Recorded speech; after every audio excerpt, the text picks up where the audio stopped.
All right, here we go with this week's midweek howl. I'm sorry, I'm laughing to begin, but the just you saying in the middle of our conversation, you might as well hit record. It's priceless. So yes, welcome to the midweek howl, the non-paranormal part of the From the Shadows podcast. It's Christmas. We're in December officially. Are you ready for Christmas? I'm always ready for Christmas in my house is every week.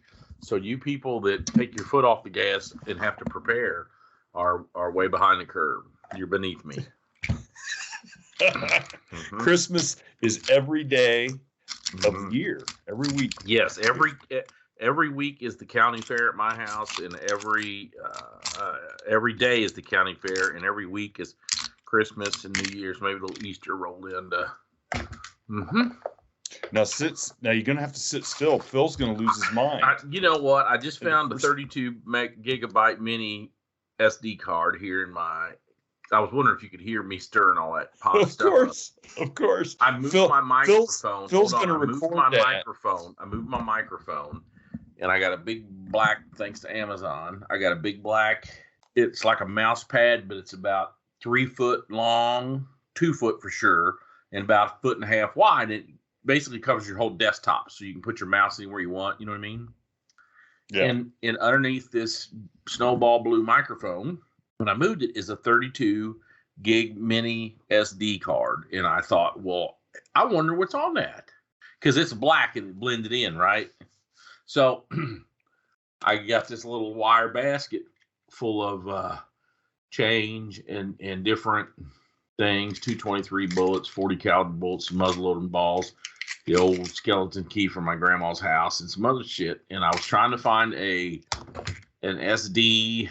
You know how you get the SD sized card to put the mini in, and that's what I was looking. And I was thinking, I wonder if they can hear all that. Because I wanted to see what's on this mini disc. Usually they come out of GoPros. I lost about 100 gigs worth of video from Europe last year, and I don't know where it's at. I gotcha. Anyway, go ahead. I'll quit stirring the pot. It's funny you say that. I took so I had an old computer sitting in the basement, and so did Christy, and I knew it had some pictures and music. So it was before I got divorced. So it's from 2014 to early 2015 and before. And I knew there had to be pictures on there. Yeah, that's what I'm talking about. And so I took my hard drive, took her hard drive, and they gave us those little flash drives. Put it all on each one of them. And so because I got a new laptop and so does she, it wouldn't go on. So when I went over to Phil last time to the movie studio, Phil downloaded that stuff on my computer. And it's kind of melancholy going through it because I'm seeing all these pictures then of the girls. Girls, Gabby and Liv. Back when they used to talk to you. Back when they used to talk to me and stuff from us on vacation. Yeah. And makes you feel old, doesn't it? Now they're grown up. You lost them. Yeah. Yes. Thanks. Well, metaphorically speaking. Yeah. I'd heard a guy say one time that basically all parents lose their kids because they grow up and you've lost that little boy or little girl or whatever. You know what I mean? Because they turn out, Yeah. Oh yeah. So and what was funny is I don't understand how this got on there, but Olivia's phone, I know, but I don't even understand because it wasn't connected. Like all her stuff from her phone, like all her pictures she took with her friends and stuff. Well, was it a Mac computer? No, it was not. This is the first Mac computer I had. She must have plugged it in, linked it up, or used Google to do that. But go ahead. Yeah. So what I noticed is she took lots of pictures. They always took lots of pictures with their mom and stuff. They never took any with me, like on their own. That's because you were too busy working to pay for that lifestyle. I guess. I don't know. It just kind of was like, well, I guess I could see that coming, that they didn't really care about me because at the time they weren't trying to include me in anything. But that's neither here nor there. I'll make a file and I'll send it to them and make sure they got them so they can look at their stuff from when they were kids. And you know, they won't tell me one way or another whether they got it, but hey, at least I'll know I did the right thing, by sending it to them. So, but yeah, it's kind of cool to discover that stuff and be able to, be able to go through it again. I mean, I found some screenplays I started. I found some other music and stuff. So it was kind of neat. I don't know if anything's worth. I don't know if anything's any good. That's what I was thinking of. Good. But I found some stuff. So, but what I was starting to tell you that you said, just hit the record button is so longtime listeners will remember my buddy Todd, who did a couple episodes with us when we were in the Outer Banks about the garbage truck, because his parents owned the garbage business, and he ran it for, I don't know, 5-10 years after they didn't do it anymore. Well, anyway, he sold the business, got a nice job. The judge hired him to work in the clerk's office at the courthouse, but those years on the garbage truck, he was going to have he's going to have his hip replaced here in about 3 weeks. Okay. And he's in way better shape than us. He's one of those. That's why, he ran and he lifted. That's why, yeah. I mean, he hasn't eaten bread in like 25 years. That's serious? Oh yeah. I mean, he really takes good care of himself and watches what he eats and stuff. And it doesn't sound like hell and don't eat. And still got our hips. But go ahead. That's right. Makes me go up and want to get a biscuit. Some toast. Somebody make me some toast. Better yet, how about some bread with a big piece of cheese and something between? Mm-hmm. I don't think he probably eats cheese either. So, so here the other day, the judge calls me and he's like, "Man, have you heard from Todd?" I'm like, "No, I didn't hear from him the last couple of days." And he said, "Well, apparently he's hurt. He got hurt pretty bad." So I'm like, "Oh my God, what happened?" And so I finally get a hold of him. He finally called. So here's what he's doing. Monday morning, he's going downstairs to feed the cats. They have a cat. That's why I don't have cats. Bingo, right there. No cats, no dogs. As he's walking down the stairs, the very cat that he is supposed to be feeding darts across in front of him 4 steps up from the bottom. And he's got that bad hip. He loses his balance trying to miss the cat, misses those last 4 steps, lands at the bottom with I think it's his right hip he's getting replaced, his left leg pinned underneath of him. He said when he kind of like it all registered what happened, because it felt like I didn't even have a leg on my left leg. So he said he yells for his wife and his daughter, and they help him upstairs, and he can't put weight on this leg. And so he ruptured the muscle at the top of his thigh that attaches, it's, your patella tendon is what goes across the top of your kneecap. So I don't know what this muscle or whatever it's called. I tore my gluteus maximus one time, but go ahead.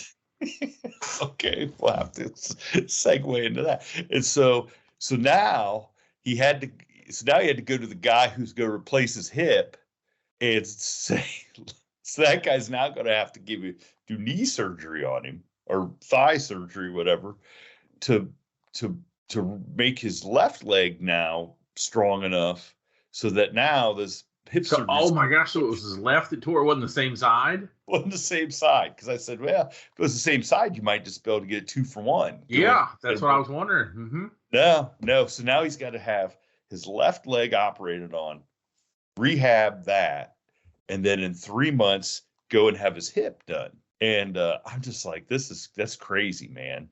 But the hip replacements, I mean, it's almost like going and getting your appendix out anymore. Yeah. I mean, it's like you can have Christy's dad had his done. My mom said Chris Hahn. Like, you go in, they got you out the same day, and you're back to at least being able to walk and do stuff. I don't know. When I was a patrolman, I was in the trooper academy. We had a guy that the head PT instructor had played AAA ball for something. He had been recruited out of college to play for somebody, and I don't remember who. So, he played that for 2 or 3 seasons, and then when that didn't work out, he got to be trooper, and then he applied for the academy, and basically he was in his early 50s, and he had worked out his entire life. I mean, hard worked out. The longest we would ever run was 6 miles, and they were days where he would usually run in the morning because we ran at night, because the little run with the trooper cadets wasn't enough for him. Does that make sense? He would run 8 or 10 miles in the morning because our 3 or 4 in the afternoon wasn't enough for him. And I'm telling you what, I feel bad for him. Do what? I really feel bad for him. It's just that running wasn't. And this is what this and he walked and he was probably in his early 50s, right? Yeah, and he like walked us.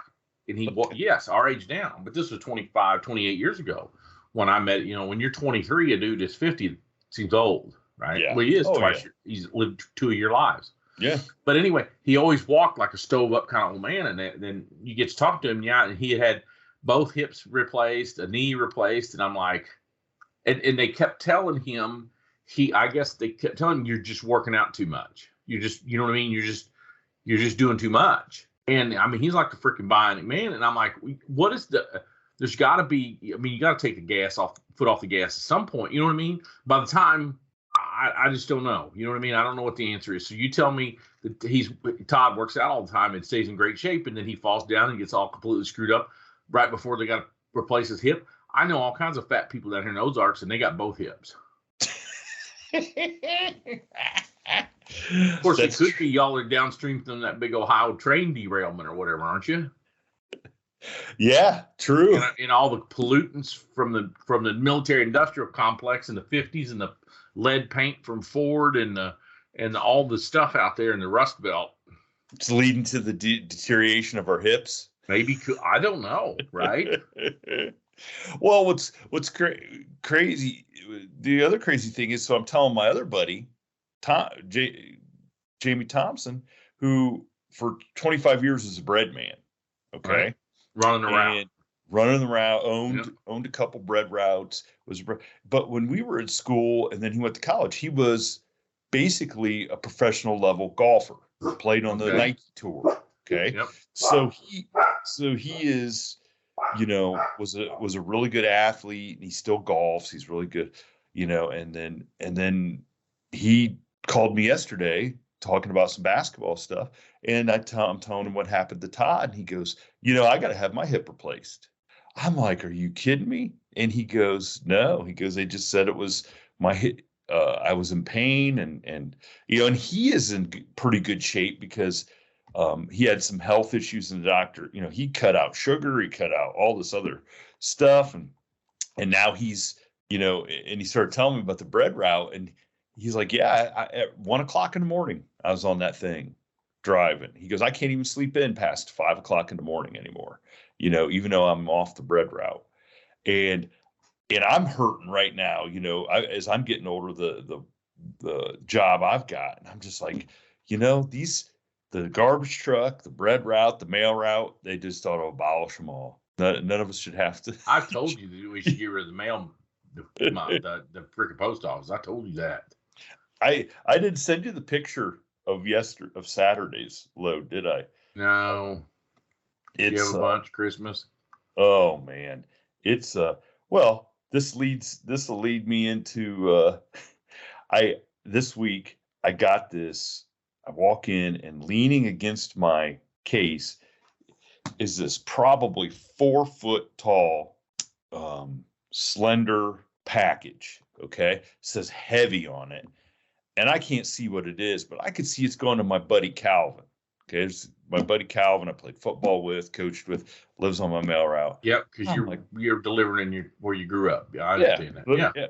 And I go to move this thing. It's heavy. When I turn it around, it is a jack. So it's like a floor jack or something, or what? So it's a jack that, and after talking to Calvin, it's one of those for like a Jeep. So it's one of those where the thing that hooks under the bumper, railroad jack, yeah, is higher, but that shouldn't weigh more than 40 pounds or something. Oh, it's pretty heavy. It was heavy, and it was heavy enough that when I'm messing around with it in my vehicle and stuff, it's not practical, because it's in the back of my vehicle, I'm not standing up. I'm like leaning, reaching back. Yeah, I and see what you're saying. Yep, you yep, know, yep. So, but when I went to take this thing out and load it in my truck, I lifted up the box and it bust right through the bottom of the Sure. box and almost breaks my toes. I mean, hits my shoe. I don't know how it didn't. If it landed it would have broke my foot. So like me, should have closed-toe shoes. That's like a safety thing. so I got to have it all taped back up or whatever. The postmaster comes out, he tapes it up. So I see Calvin yesterday, and I said, "Dude, isn't that something you should like go to the store and buy? Why are you having me deliver this jack?" And he's just like, "Well, that was supposed to be a Christmas present, supposed to be a surprise." I got it. How did your wife think it was going to be a surprise with this 4-foot long thing leaning against your front door with the picture of the jack on it? I go, listen, man. I said, you got to be better than that. I said, I can't. I said, I'm getting too old. You got to come down here and get it, or what do you make him do? Oh no, I'd already delivered it a couple days earlier. But that's the stuff, man. I can't believe people are ordering mattresses, those rolled up mattresses, bed frames. I delivered a chair, like a computer chair this week I mean, it's just insane. And this is what I don't understand, and I'm not to rail on your management, but that is stuff that the post office did not probably foresee when they made these deals to do all these deliveries. No. Or maybe they did see it and they didn't care. Well, like I said before, I said it seems like the Amazon guy. So Amazon delivers in our town. Seems like the Amazon guys, they're delivering like the little envelopes, and we're delivering all the big packages. Sure, why not, right? But hey, we got word today that the guy with the most years in, he is officially retired next June. How many years he got in? He'll have 35 in, maybe. He's just going to be old enough. He's just going to be 56. He's only a couple years older than me, but he started a lot. He started early, 19 or 20 or something. And then the woman, she's going to turn 63, but she only started a little bit before me. She's going to retire next July. So next July I'll be the oldest, most senior guy in the post office. Is that something you should be proud of? I don't know. I mean, we've had discussions in some of your jobs where you were one of the older guys, and how did that make you feel? It's like, I don't know. I gotta be honest. When I started, I never thought I'd work more than 5 years. I thought I'd be doing something else. What do you think you were going to be doing? I actually thought that I would, because my ex-wife at the time, be a coach or a teacher or something by now. No, I thought I'd be able to do more writing and like actually make a career out of that. Back 20 Dude, years. they don't call them starving writers for nothing. Dude, no, Did you see Sunset Boulevard? No, I have never watched that movie. Oh, come on. Never even once? No, I've never seen it. I'm going to write it down right now. Sunset. I've never seen it. For years, I wouldn't watch a black and white movie. Why is that? If they were black and white, I just didn't watch them. Right? I just didn't watch them. And I remember, you'd hear about something and you'd go, what? I lived with a guy who thought Casablanca was the best movie in the world, and he said, I said, never seen it. Oh, yeah. I said, dude, how can it be great? It's in black and white. Well, that's all they had back then. And then I had to go to India. And in my many flights to India, I got to where I decided I would start watching black and white movies because I was that bored. And I was. Bored. On the plane, they have a lot of, Delta at the time, Northwest, whichever it was, they merged, but whatever. They would have all kinds of classic movies, I'm assuming because they get them cheaper or whatever. So I watched Casablanca. I ended up watching Casablanca about 10 times. It's a great movie. I watched it 4 or 5 days in a row. But, I mean, when the only thing you got to look forward to is going down to the Taj Mahal and hoping they don't burn the building down while you're there. Uh, that's what you go for entertainment.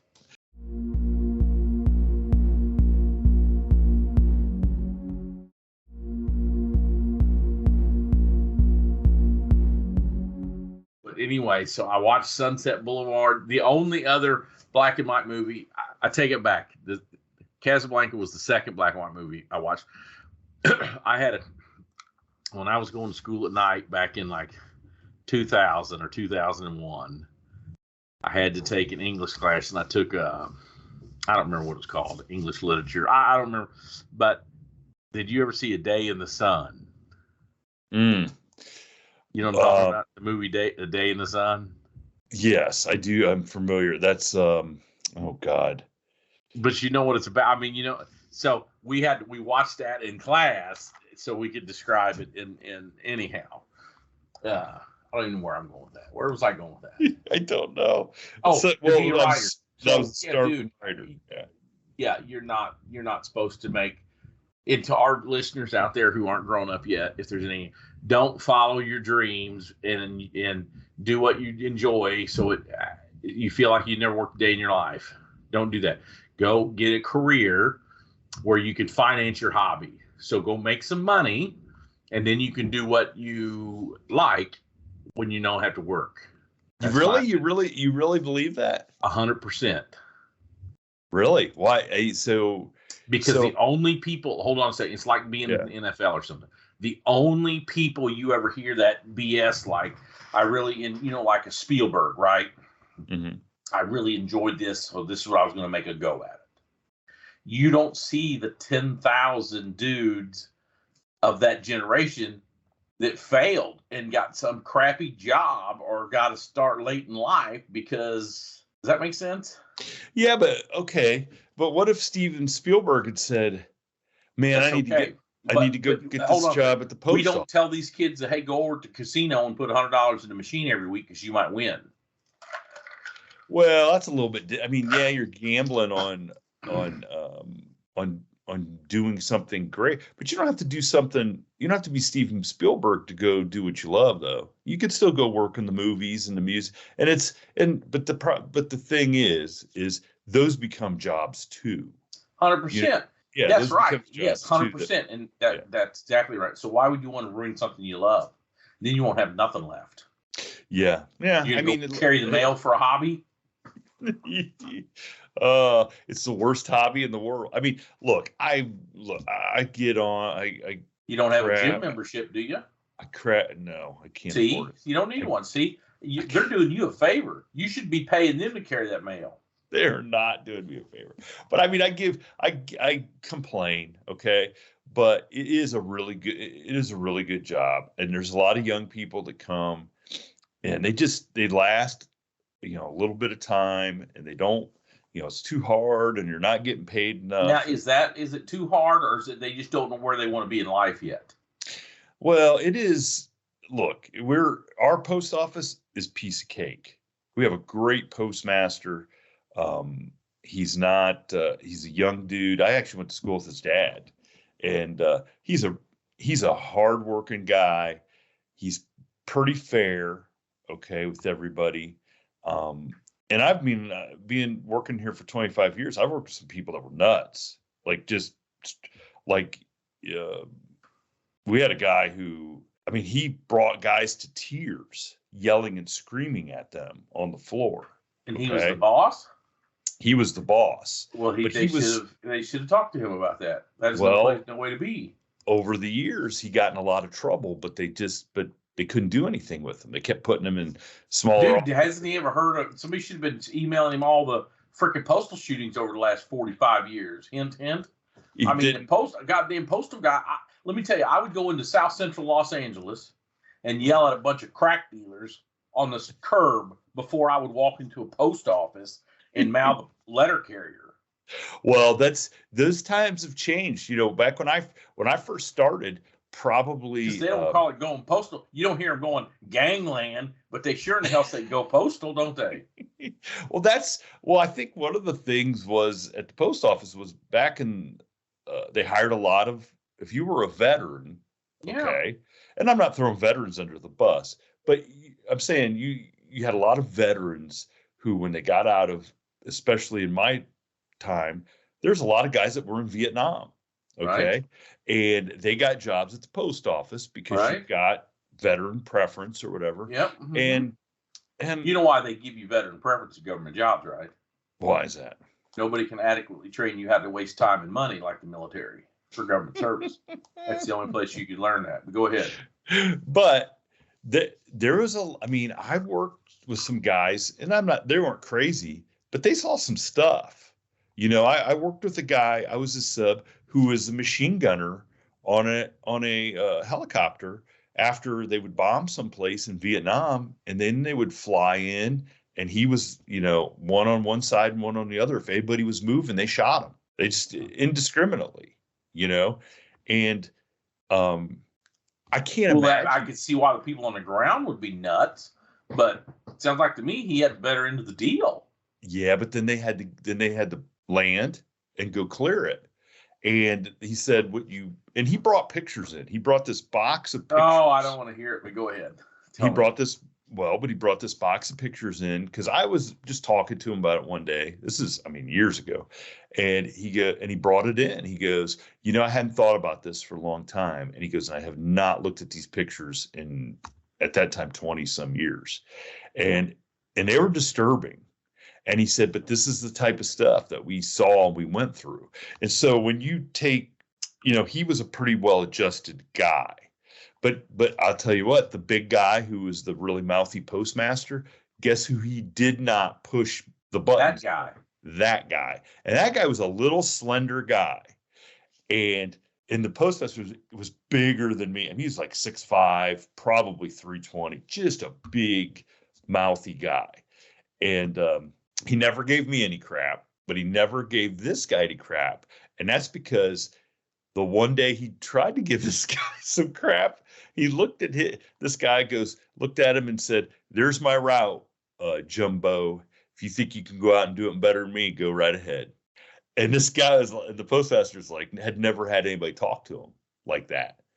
And the word, everybody thought, oh, Jimmy, he's kind of off his rocker, but he wasn't. He just wasn't going to take it, because then you saw the shoebox full of stuff that he had to put up with. He was not going to take crap from some big guy who'd never done anything.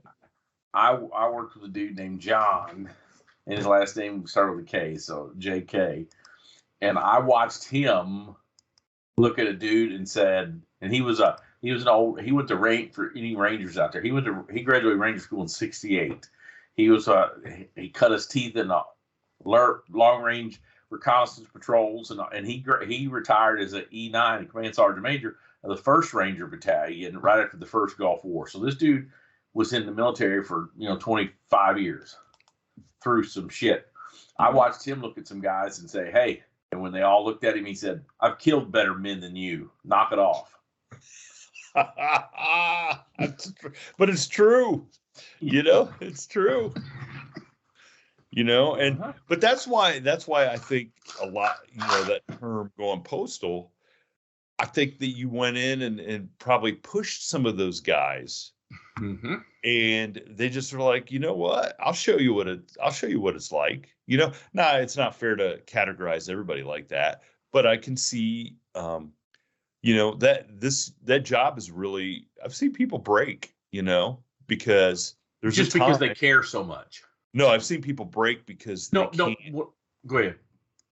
No, I'm just saying there's people that have broke because they can't like the amount of mail that I had yesterday and the packages, and you sit and it's, after the whole week of doing that, and you sit there and I could see somebody who does not have a perspective saying, how am I going to get this all done? And I'm supposed to have it done. And you mean just overwhelming? It could be, but I'm at the point in my career where I can only go so fast. And if they want me to be done earlier, they can send me some help. I can't do it. And they know that. But I had postmasters like that other guy that would have said, you're going to get this done in 8 hours. You're going to get this done and I'm be like, nah, it ain't happening. But you realize what you get in, that there's only so much they can do to you, you know. But there's offices all over the country where they just don't have enough people, and people are working 10 and 12 hours, and you know, it's hard, man. I wouldn't be able to do it. You know, I'm I not had a I'm job not job ashamed. interview, and they asked me something to the effect of, it was something like that, where we give you too much. Mhm. You know, what if we give you, I don't remember what the, scenario was. It was an investigator job, and I, and this guy goes, what if you got 42 cases or 52 cases and you got 3 more? We jump on you. What if I give you 4 new cases a day, for 3 weeks at a time? What do you, how, and you're looking at 50 of them on your dashboard or whatever. How are you going to react to that? And I said, well, I can ignore 50 of them just as easy as I ignore 1. I mean, you can only do what you can do, right? I mean, right. That's what I mean. Maybe that's why I didn't get the job. I don't know. But maybe. But it's true. And that's what I'm saying. The people, I could see where, my brother that passed away, that would drive him crazy because he always wanted to do the best. The best, good enough was never good enough. Does that make sense? So it would have drove him crazy to go home knowing there was work still to be done. Where a lot of people I worked with in government service and, civilian service, they go, I mean, I don't even want to erode your confidence in some of the stuff I've seen, but they don't care, right? Who cares? Keep putting in box. It don't matter. We can ignore that. Just what time's the game start? You know what I mean? Or who's playing tonight? Or have you finished your bracket? It's March Madness. Yeah. No, because they don't care. But there's, I get it, because so many things in life, only the people that care get affected. There you go. And that's kind of what I've learned is it doesn't matter how good a job I do today. I'm going to come back tomorrow and there's going to be all that stuff tomorrow, so I'm going to have to do it all over again. So am I really getting anything accomplished? I know that, there's important things people are waiting on, and, you take care of that stuff. But, if somebody doesn't get their, flyer with McDonald's coupons, if they get that a day late, it is what it is, man. they could just hang on. Hang on and wait, I don't know. But so I told you I got that message from Marion, our loyal listener, about the backfire story, and now I just don't even remember you don't even remember the backfire. I don't remember what we were talking about to get to that story. So she's just gonna have to keep listening. Maybe we're getting, and that's where we started to go when I said hit record. We're getting to the age where yeah, you could get hurt falling down the steps. Right, every time you walk down the stairs, you're taking your life into your own hands, or you're putting in that cat's hands, or in my case, 2 dogs' hands. Right, cat, dog, yeah. Right, so, you know what I mean. So I had somebody. I had another fan. So I put a picture up. Christy loves Christmas. Okay. Who doesn't? She loves it. And we'll have, probably before it's all said and done, 7 or 8 trees in the house of various sizes. Two big ones. Like, I'm in her office and there's a 3-foot tree in here. There'll be one in our bedroom. There's a couple on the counters in the kitchen. So, various size trees all over the house. And somebody said, man, I can't wait till the Howler gets a hold of that. And I'm like, I was wondering how big you were into Christmas, but you obviously love it. I told you it's Christmas here all the time. Are you kidding me? Yeah. If this thing doesn't work out, I'm gonna be Santa Claus. Hell, I'll play Santa Claus. Would that ruin? Do you think that would ruin it for you to go be a Santa Claus, be like a store Santa Claus? Would that ruin Christmas for you? I mean, it just depends on where I was at. Certain neighborhoods are probably worse than others. Yeah. Well, she's. I gotta hand it to her. She does such a cool job of decorating, and I think as long as you don't go crazy, because we have some of those. Remember the little candles that were like I don't know if we have like Christmas tree Santa. They're like from the 50s, 60s. Like, I don't know how they survived, but they're like little snowman candle, a Santa Claus candle. You know, the Christmas do you know what I'm talking about? No, Like they're not really. I have to take some pictures and show you. But like the vintage, man, because we were in Hobby Lobby last night. Mm-hmm. Okay. And I'm looking around and it's, you know, I mean, I'm like, did they really get rid of all this inventory? Like there's any kind of colored balls for your Christmas tree. You think they just stack it in the back in the warehouse until next year? Wouldn't they have to? What are you going to do? I don't know anything about retail, dude. I couldn't even begin to tell you. How do you sell all this stuff?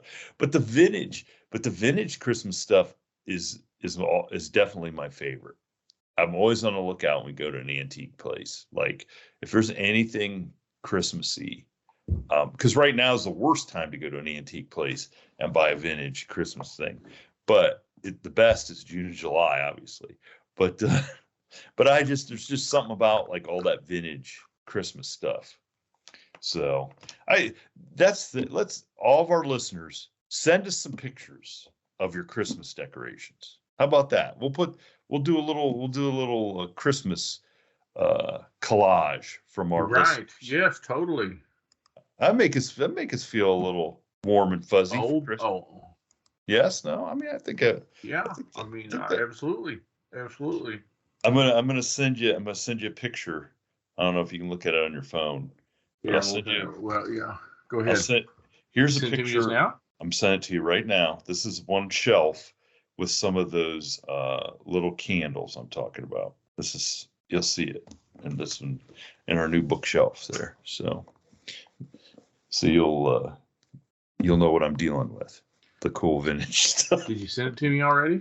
Yeah, I sent it to you. Be right after the mail route yesterday. So all of our listeners, send us some pictures. Totally. We want to see. Send us some Christmas stories. I want to know a good Christmas story. Yeah, that'd be great. I'd love a good Christmas story. Well, because we'll have to do our Christmas episode. Maybe we can read some good Christmas stories. Now, Is there anything you've asked for Christmas? What do you think? What do you think you're getting? I've gotten everything. I get whatever I want. But like, does your family like ever do anything like thoughtful? Cool. Every day. I told you this is Christmas every day in my house. I don't know. Why do you? Yeah. Every day. Listen, man, I'm moving. I guess I'm moving in with you guys. Well, I mean, if it's Christmas every day, sign me up, man. Yeah, every day. I mean, it's Christmas here every day. Thank you for tuning in to this week's episode of the From the Shadows podcast. Until next time, never shy away from the darkness or what may be lurking in the shadows. We are out. Ha ha ha ha ha ha ha.